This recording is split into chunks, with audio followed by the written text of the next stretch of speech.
بسم اللہ الرحمن الرحیم۔ عزیز طلباء و طالبات،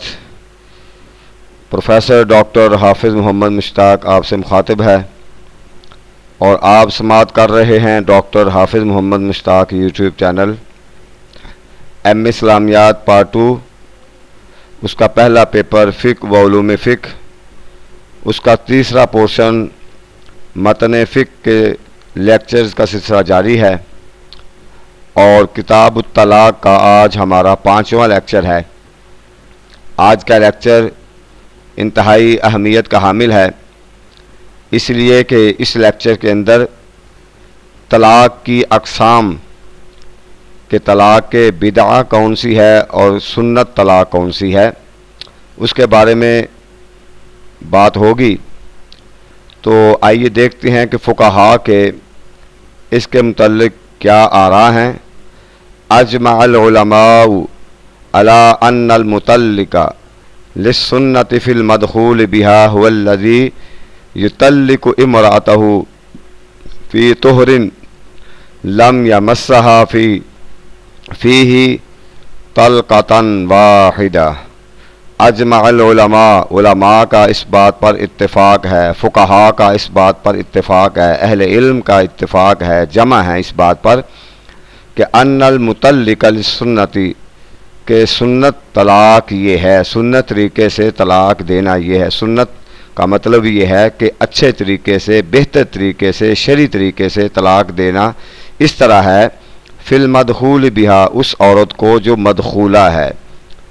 جو مدخولہ ہے، جس سے صحبت صالحہ ہو چکی ہے، اس کو طلاق دینے کا سنت طریقہ یہ ہے کہ هو الذی یطلق امرأته فی طہر، کہ شخص اس کو اپنی بیوی کو طلاق دے ایسے طہر میں۔ دو پیریڈز ہوتے ہیں، ایک حیض کا پیریڈ اور دوسرا طہر کا پیریڈ، جو پاک اور صاف پاکیزگی کا پیریڈ ہوتا ہے اس کو طہر کہتے ہیں۔ تو طہر میں عورت کو مرد جو ہے، خامند جو ہے طلاق دے، کس طہر میں؟ لم یمسھا فیہ، ایسے طہر کے اندر جس میں اس نے اپنی بیوی کو مس نہ کیا ہو، اور طلاق کتنی دے؟ طلقۃ واحدہ، ایک طلاق۔ یہ ہے جی سنت طریقہ کہ مدخولہ عورت کو خامند اپنی بیوی کو ایسے طہر میں ایک طلاق دے جس طہر میں اس نے اپنی بیوی کو مس نہ کیا ہو۔ وَأَنَّ الْمُطَلِّقَ فِي الْحَيْضِ الَّذِي مَسَّهَا فِيهِ غَيْرُ مُطَلِّقٍ لِلسُّنَّةِ، اسی طریقے سے حیض میں طلاق دینا یا پھر ایسے طہر میں طلاق دینا جس طہر میں اس نے اپنی بیوی کو مس کیا ہے، اس سے مباشرت کی ہے، ایسی طلاق کو غیر سنت کہتے ہیں، غیر مطلق للسنہ۔ وَإِنَّمَا أَجْمَعُوا عَلَى هَذَا لِمَا ثَبَتَ، اور اس بات پر بھی اتفاق ہے کہ اس پر وہ دلیل کیا پیش کرتے ہیں۔ حدیث ہے ابن عمر رضی اللہ تعالیٰ عنہ سے روایت ہے، أَنَّهُ طلق امرأته وهي حائض على عهد رسول اللہ صلی اللہ علیہ وسلم، انہوں نے اپنی زوجہ محترمہ کو، اپنی بیوی کو اس حالت میں طلاق دی کہ جب وہ حالت حائضہ میں تھی، یعنی حیض کی صورت میں تھی، نبی اکرم صلی اللہ علیہ وسلم کے عہد میں۔ فقال علیہ الصلاۃ والسلام، حضور علیہ الصلاۃ والسلام نے فرمایا اس کے جواب میں، مرہو، اس کو حکم دو، اس کو کہو، فلیراجعھا، کہ رجوع کر لے، حتی تطہرا، یہاں تک کہ اس کی بیوی جو ہے وہ پاک ہو جائے، حالت طہر میں آ جائے، ثم تحیضا، پھر اس کو حیض آئے، ثم تطہر، پھر وہ پاک ہو، ثم ان شاء امسکا و ان شاء طلقا، جب پھر وہ طہر حالت طہر میں آ جائے، پھر چاہے تو اس کو اپنے پاس روک لے اور چاہے تو اس کو طلاق دے دے، قبل ان یمسا،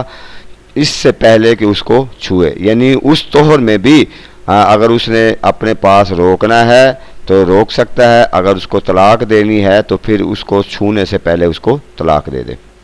یعنی یہ فیصلہ کر لے۔ فَتِلْكَ الْعِدَّةُ، اس کو عدت کہتے ہیں، الَّتِي أَمَرَ اللَّهُ أَن طَلَّقَ لَهَا النِّسَاءَ، کہ جو اللہ تعالیٰ نے قرآن مجید کے اندر طلاق یافتہ عورتوں کو عدت پوری کرنے کا قرآن میں حکم دیا ہے۔ وَاخْتَلَفُوا مِنْ هَذَا الْبَابِ فِي ثَلَاثَةِ مَوَاضِعٍ، کہتے ہیں اس باب کے اندر اس چیپٹر میں 3 جگہ پر جو ہے وہ اختلاف پایا جاتا ہے۔ یاد رکھ لیں کہ آپ کے سلیبس میں 3 ابواب ہیں طلاق کے، ایک ہم پڑھ چکے ہیں، دوسرا ہم پڑھ رہے ہیں، اس کے بعد خلا ہے۔ یہ 3 چیپٹر جو ہیں آپ کا سلیبس ہے۔ الموضوع الاول، پہلا جگہ جہاں پر اختلاف پایا جاتا ہے وہ یہ ہے، حل من شرط ہی اللہ یتبعها طلاقا فی العدہ، کیا یہ شرط ہے کہ وہ شخص جس نے اپنی عورت کو طلاق دی ہے اور وہ عدت پوری کر رہی ہے تو عدت کے اندر لا یتبعها طلاقا فی العدہ، اس کو دوسری طلاق اور نہ دے، کیا یہ شرط ہے؟ ایک یہ مسئلہ ہے۔ دوسرا مسئلہ، حل المطلق ثلاثا اعنی بلفظ ثلاث، وہ کہتے ہیں 3 طلاقیں، کیا ایک لفظ سے 3 طلاقیں جو ہیں کہتے ہیں یہ سنت ہے یا نہیں ہے، اور تیسری کہ حیض کی حالت میں طلاق کا حکم کیا ہے۔ یہ 3 جو ہیں مسئلے جو ہیں وہ یہاں پر ڈسکس ہوں گے۔ تو سب سے پہلے کہتے ہیں جی انہ اختلاف فیہ مالک و ابو حنیفہ ومن تبعہما، امام مالک، امام ابو حنیفہ اور ان کے متبعین جو ہے ان کا اس مسئلہ میں اختلاف پایا جاتا ہے۔ کس مسئلہ میں؟ پہلا جو مسئلہ گزرا ہے کہ عورت عدت گزار رہی ہے ایک طلاق کے بعد، تو عدت کے اندر کیا وہ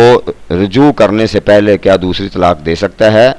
اس کی زوجیت میں جانے سے پہلے دوسری طلاق دے سکتا ہے یا نہیں؟ یہ شرط ہے یا نہیں؟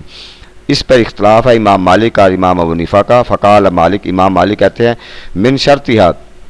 کہ اس کی شرائط میں سے ہے اللہ یتبعها فی العدۃ طلاقا آخرہ، کہ اس کی عدت میں دوسری طلاق کی پیروی نہ کرے، یعنی دوسری طلاق نہ دے جب وہ عدت گزار رہی ہے۔ کوئی عدت کا مطلب یہ ہے کہ اس نے 3 حیض گزارنے، اس کے اندر وہ رجوع کر لے گا، جب رجوع کر لے گا پھر اگر اس نے طلاق دینی ہے تو پھر دوبارہ، یعنی ان کا موقف یہ ہے پھر دوبارہ طلاق دے، عدت کے اندر دوسری طلاق نہ دے۔ وقال ابو حنیفہ، امام ابو حنیفہ کہتے ہیں ان طلقها عند كل طہر واحدۃ کان مطلقا للسنہ، اگر وہ ہر طہر میں ایک طلاق دیتا جاتا ہے تو یہ سنت طلاق ہوگی۔ ایک طہر میں ایک طلاق دے دی، اگلے طہر کے اندر اس نے رجوع نہیں کیا، دوسری طلاق دے دی، پھر تیسری طلاق دے دی، تیسرے طہر کے اندر تو 3 طلاقیں ہو جائیں گی، اور وہ کہتے ہیں اس طریقے سے طلاق دینا یہ سنت ہے، اور اس کے پاس پھر 3 طلاقوں کا اختیار ختم ہو جائے گا۔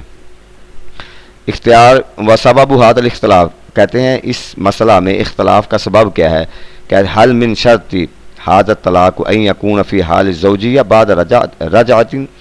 کیا یہ شرط ہے من شرط، یہ شرط میں سے ہے هذا الطلاق، اس طلاق میں ان يكون في حال الزوجیہ بعد رجعت، کہ رجوع کرنے کے بعد وہ عورت جو ہے اس کی زوجیت میں آئے تو پھر طلاق دے، کیا یہ شرط ہے؟ ام لیس من شرطی، یا یہ شرط نہیں ہے؟ یہ ہے سبب اختلاف کا کہ ایک عورت کو ایک طلاق دے دی ہے، اب وہ عدت گزار رہی ہے، تو کیا وہ کہتے ہیں کہ وہ اس عدت کے اندر دوبارہ اس کی زوجیت میں آئے، رجوع کرے، پھر دوبارہ طلاق دے، یا شرط ہے یا نہیں شرط ہے؟ فمن قال هو من شرطی، کہتے ہیں جس نے کہا کہ یہ شرط ہے، قال لا یتبعها فیہ طلاقا، تو وہ ان کے ہاں وہ عدت کے اندر دوسری طلاق نہیں دے سکتے۔ یعنی امام مالک کا یہ موقف ہے کہ چونکہ وہ کہتے ہیں کہ عدت کے اندر ایک طلاق دے دی اور اس کو چاہیے دوبارہ رجوع کرے، پھر اس کی زوجیت میں آئے، پھر اگر وہ اس نے طلاق دینی ہے تو پھر دوبارہ اس کو حالت طہر میں طلاق دے، تو اس کے لیے وہ کہتے ہیں عدت میں اس کی طرف رجوع کرنا ضروری ہے، جبکہ امام ابو حنیفہ کہتے ہیں کہ شرط نہیں ہے۔ من قال لیس من شرطہ اتباعہ الطلاق، وہ جو کہتے ہیں کہ شرط نہیں ہے کہ دوبارہ زوجیت میں آئے تو وہ کہتے ہیں دوبارہ طلاق عدت میں ہی طلاق دے سکتا ہے، ولا خلاف بینہما فی وقوع طلاق المتبع، لیکن کہتے ہیں اس بات میں کوئی اختلاف نہیں ہے کہ اگر وہ زوجیت میں آنے کے بعد طلاق دیتا ہے یا اس کی عدت میں ہی طلاق دیتا ہے تو طلاق واقع ہو جائے گی، اس کے وقوع ہونے میں کوئی اختلاف نہیں ہے۔ سمجھ آ گئی مسئلے کی؟ آگے چلیے۔ دوسرا جو اس کا مسئلہ ہے، ان مالک ذهب الى ان المطلق ثلاثا بلفظ واحد، کہتے ہیں امام مالک جو ہے یا ان کے متبعین وہ کہتے ہیں کہ ایک ہی لفظ سے 3 طلاق دینا یہ غیر سنت ہے۔ وذهب الشافعی انه مطلق للسنہ، امام شافعی کہتے ہیں یہ سنت ہے۔ وسبب الخلاف، اختلاف کا سبب کیا ہے؟ معارضۃ اقرارہ علیہ الصلاۃ والسلام للمطلق بین یدیہ ثلاثا فی لفظہ واحد مفہوم الکتاب فی حکم المطلق الثالثہ، کہتے ہیں کہ ایک اختلاف کا سبب یہ ہے کہ یہ اقرار کیا حضور علیہ السلام کے سامنے لوگوں نے، یعنی آپ کے سامنے 3 طلاقیں ہوئیں، حکم لاگو ہوا، تو حضور علیہ السلام نے اس کا یعنی مخالفت نہیں کی، کیونکہ جو بھی نبی کے سامنے کوئی ایسا معاملہ ہو جو غیر شرعی ہو تو لازمی بات ہے اس کو پھر منع کر دیا جاتا ہے۔ دوسری بات اختلاف، دوسرا موقف جو اختیار کرتے ہیں کہ وہ قرآن کا کہ معارض آ رہا ہے، یعنی کہ اس کے اندر جو ہے ایک لفظ کے ساتھ یا ایک ہی وقت میں 3 طلاقیں دینا، فی لفظ مفہوم الکتاب فی حکم طلاق ثالثہ، یہ کتاب اللہ کے حکم کے متصادم آتا ہے، یعنی دوسرا موقف یہ ہے۔ اب اس پر وہ دلیل دیتے ہیں، والحدیث الذی احتج فیہ بہ الشافعی، امام شافعی نے جس حدیث سے دلیل پکڑی ہے ہوا ما ثبت من ان العجلانی، جو وہ یہ ثابت کرتے ہیں کہ اجلانی جس نے لعان کیا تھا اپنی بیوی کے ساتھ، طلق زوجتہ ثلاثا، حضور علیہ السلام کی موجودگی میں اس نے 3 طلاقیں دیں، بحضرت رسول اللہ صلی اللہ علیہ وسلم کی موجودگی میں، تو کہتے ہیں بعد الفراغ من الملاعنت، یعنی لعان کے بعد، لعان آپ پڑھ چکے ہیں کیا ہوتا ہے، لعان کے بعد انہوں نے اپنی بیوی کو 3 طلاقیں دیں اور حضور علیہ السلام کی موجودگی میں دی۔ کہتے ہیں لو کان بدعۃ لما اقرہ رسول اللہ صلی اللہ علیہ وسلم، اگر یہ بدعت ہوتی،